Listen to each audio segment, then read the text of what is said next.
ভাবি ভাবি তোমার আল্লাহ দোহাই লাগে তুমি আমারে বাধা দিবা না। শ্যামলী তুমি কই যাইতেছো? আগে ভিডিও দেখো তারপর কমেন্ট করো। কই যাইতেছি জানি না, তো তোমার সংসার ছাইরা তোমারে ছাইরা আমি সারা জীবনের জন্য চলে যাইতেছি। কি বলতেছো এসব? আমার সংসার ছেড়ে সারা জীবনের জন্য কেন চলে যাইতেছো? কারণ তুই ভীতু কাপুরুষ। তোর চাচাতে তোর জমি দখল করে ফেলাইলো, তুই কিছুই কইতে পারলি না। চেয়ারম্যান যে ঘুষ খায় তোর চাচার পক্ষে কথা বললো, সেখানেও তুই ভয়ে কিছু কইতে পারলি না।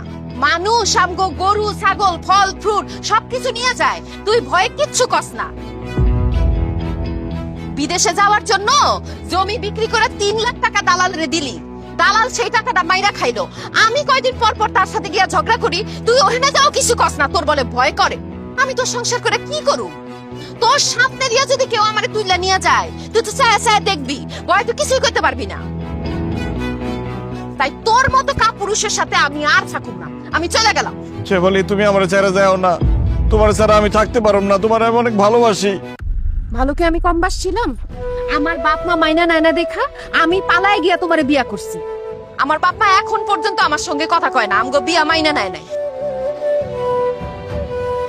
মন চাইলে আমি বাপের বাড়ি পর্যন্ত যাইতে পারি না, তারপরও আমি তোমার সংসার কইরা গেছি। কিন্তু এইবার আমার ধৈর্যের বাঁধ ভাঙা গেছে, তোর সংসার আমি আর করব। শ্যামলী তোমার আব্বা তো তোমার বাড়িতে যাইতে দেব না, তুমি আমার বাড়ি ছেড়ে গেলে কই থাকবা?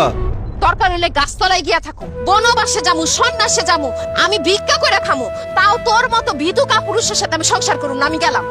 না না না ভাবি, তুমি যাইতে পারবে না, আমি তোমার যাইতে দেবো না। আরে তুমি কেন? আমার মরা শ্বশুর শাশুড়ি যদি কবর থেকে উঠতে এসে আমার আটকায়, তাও আমার আটকাইতে পারবো না, আমি যামুই। শ্যামলী তুমি যাইতে পারবো না, গেলে আমার লাশের উপর দিয়ে যাইতে দেবো, আমার লাশের উপর দিয়ে যাও পারলে। আরে তুই তো জিন্দা লাশ, তুই ময়রা ভূত হয়ে গেলে আমার আজকে আটকাইতে পারবি না। দেখ তোরে ডিঙ্গা কেমনি যায়। শ্যামলী শ্যামলী শ্যামলী হ্যাঁ ভাইজান, কি তোমার? ভাবি দেখা যাও, ভাইজান অজ্ঞান হয়ে পড়ছে।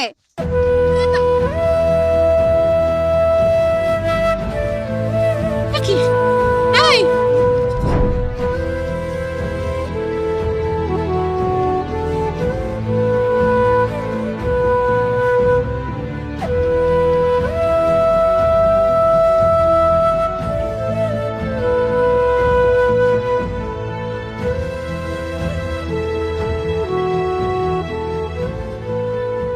সাত্তার ভাই,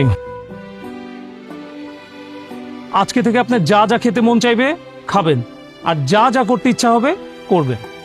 কেন ডাক্তার সাহেব? কারণ আপনি আর বেশি দিন বাঁচবেন না। আল্লাহ, ডাক্তার সাহেব আপনি এসব কি কইতেছেন? আমার জামাই বেশি দিন বাঁচবো না মানে? ওর কি হয়েছে? আপনার স্বামীর ক্যান্সার ধরা পড়ছে, একদম লাস্ট স্টেজ।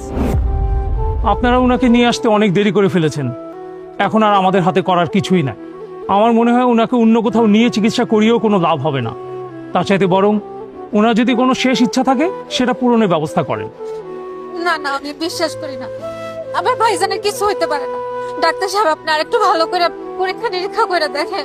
আমি ভালো মতো পরীক্ষা নিরীক্ষা করেই বলছি, তারপরে যদি আপনাদের বিশ্বাস না হয় অন্য কোথাও গিয়ে পরীক্ষা নিরীক্ষা করাতে পারেন।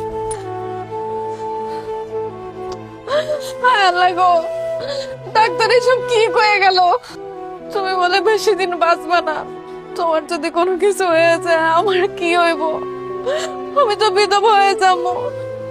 আল্লাহ, আমার স্বামীর মরণ না দিয়ে তুমি আমার মরণ দিতা।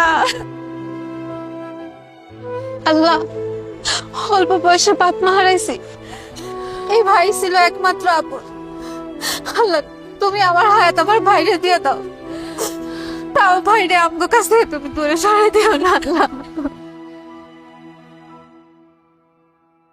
কান্দিস না মেনা, জন্মাইলে মরতে হইব, এটাই জগতের রীতি। আমি যখন মরেই যাবো, আমি এমনি এমনি মরুম না, মরার আগে আমার কিছু ইচ্ছা আছে। কি ইচ্ছা? আমার লগে যারা সিটারি করছে, বাটপারি করছে, বিনা কারণে আমার গায়ে হাত তুলছে, আমার জমি দখল করছে, আমার সাথে অবিচার করছে, একটারে আমি ছাড়ব, প্রত্যেকটার বিচার হইব। মইরা যখন যাবই, মরার আগে প্রত্যেকটার বিচার করে যাবো আমি।